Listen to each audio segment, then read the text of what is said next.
kana carraaleen baay'een bara kana nu hojjechiisaa parsantii dhibbaan keessaa baana jennee akka abdiitti illee qabnu labsiin kunillee waan guddaadha jechuudha.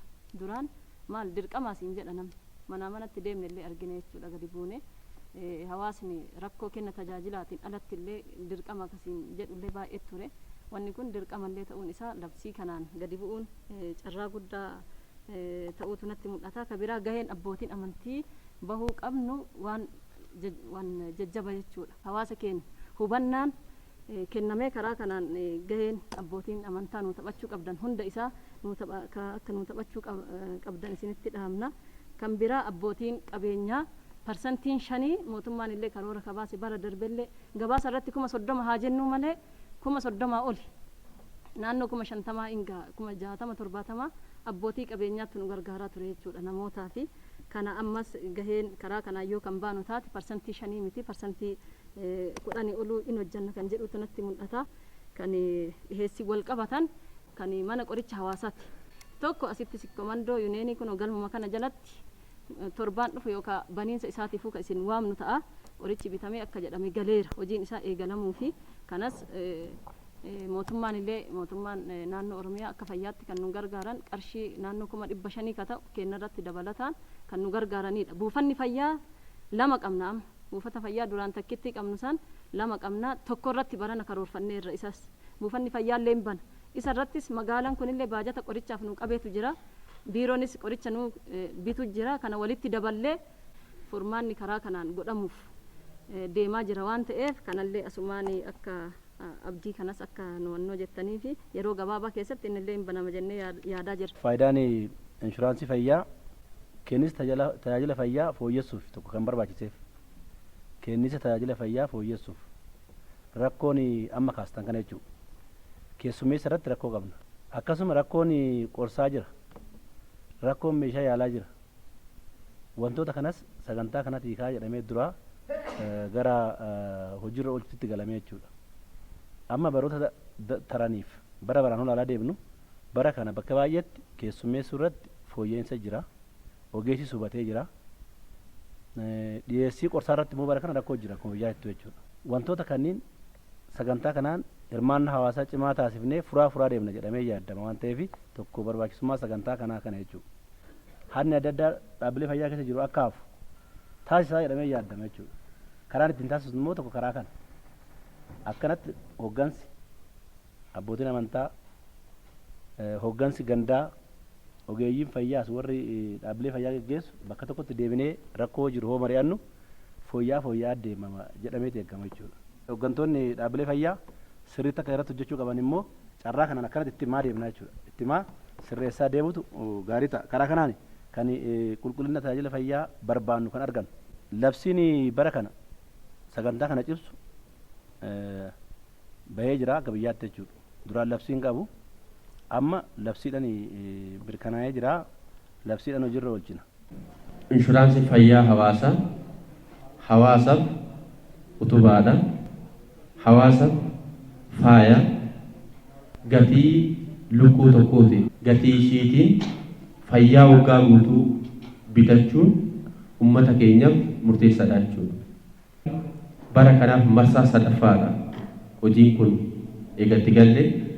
Kanaafis marsaa jalqabaa keessatti hojiin guddaa hojjetamee hawaasni keenyas tajaajila guddaa kan itti argatee fi keessattuu harka qalleeyyiin keenya gama mootummaatiinis gama magaalaatiinis tajaajila fayyaa guutuu kan itti argate waggoottan lamaan kana keessatti akka magaalaa keenya keessatti inshuraansii fayyaa hawaasaa gadi bu'amee hojiin bal'aa hojjetameera jechuudha.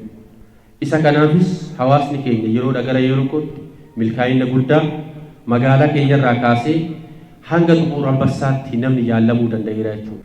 Isa kanaafis bara kana keessatti inshuraansii kana bara 2015 kana lafa qabsiisuudhaan qaamni asirratti guyyaa irraa kan argamne abbootiin amantaa gahee guddaa bahuu qabdanii akkasumas immoo abbootiin qabeenyaas keessa jirtan gahee isinirraa bahu caasan keenya akkasumas immoo maanguddoonni fi caasan keenya magaalaa sadarkaadhaan jirru hojii kana hojjechuudhaaf gahee nurraa eegamu bahuu qabna jechuudha.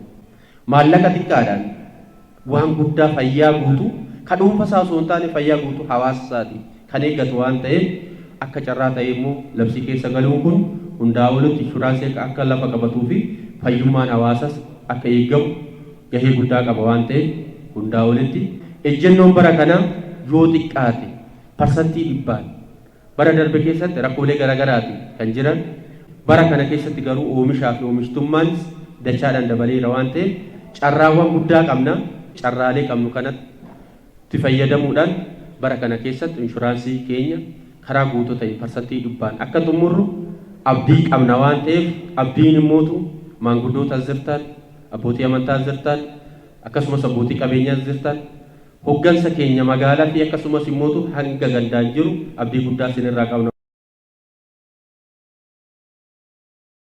Rabbi biratti illee kun baay'ee hojii eebbifamaadha. Ummata harkaa dhabee irra waan nyaatu dhabee too'ii odoo waan nyaatu xaaruu immoo dhukkubni itti seenee too'ii maatii isaa ijoollee isaa jalaa darare waan akkasii dhaqqabuun hojii eebbifamaadha jedhee tan yaada. Kun ciminaan itti deemamuutu irra jiraata. Kanatti aansee tokkoffaa bulchiinsi magaalaa keenya xiyyeeffannaa kennee baajata gahaa ramaduutu irra jiraata. Sirrumatti dhiyeessii irratti odoo hojjetamee tan jedhuun qaba. Anumarraa jammaree abbaan qabeenyaallee birrii 1,000 tan jedhan kanallee bira ol dabarree too'ii gumaacha gochuun nurra jiraata. Wanni fayyaa caalu hin jiru. Kanan jedhaa ulfaadhaa. Sheekh Muhammad Raabi Hassan Alii jedhama. Walitti qabaa mana marii muslimtoota magaalaa Roobeeti. Inshuraansiin fayyaa hawaasaa eeguu keessatti gahee guddaa qaba. San dura wanni irraa ibsu sanitti aansa. Dhukkubni tokko duniyaa kana keessa bu'e fayyaa isaaf buusu malee nafne jedhanii rasuulli alayhi salaatu wassalaam. Dhukkubni tokko duniyaa kana keessa yoo bu'e wanta dawaa isaa tahe rabbiin isaa buusu malee nafne jedhan. Dawaa sani ammoo inshuraansiin bu'aan guddaan inni qabu keessattuu harka qalleeyyii uummata keenyaatiif waan guddaadha jedhee ilaala. Inshuraansii waan xiqqoodhaan qarshii 500 bitatee waan silaa 9,000 10,000 silaa yaalamu deemeetiin hin yaalamuu danda'a. Inshuraansiin bu'aan inni qabu guddaadha. Isa kanaaf wanni ani jechuu barbaadu baay'ee namni keenya baay'ee itti fayyadame jedhee yaadu. Sababbiin isaa hubannoo dhabuu taha. Hubannoon gara amantaa muslimaatiin akka godhamu akka magaalaa keenya waliigalaatitti mana marii uf jalaa qabnutu jira akka gandootaatitti illee bifa saniillee dabarsina. Uummanni keenya kanarratti hundaa'ee inshuraansii kana fayyadamee keessattuu harka qalleeyyiin baasii guddaa silaa baasu san irraa akka hafu yaadachiisa guddaa hin goona. Luba Mangistuu Rugahaan jedhama. Hojii gaggeessaa olaanaa mana lubummaa magaalaa Roobee fi naannoo isheeti. Inshuraansiin magaalaa kana keessatti fayyaa irratti hundaa'ee kennamaa jiru kun warroota harka qalleeyyii qofa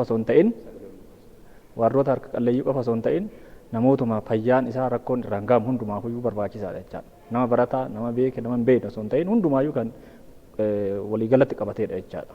Akka magaalaa keenyatti illee ta'e warroota naannoo manneen amantaa jiran kana keessatti koreewwan ni jiran, koree sabakaa gubaa'ee ni jiranii isaan irratti hubannoo kennuu ni dandeenya, ayyaanota gurguddoo garaagaraa irratti hubannoo kennuu ni dandeenya.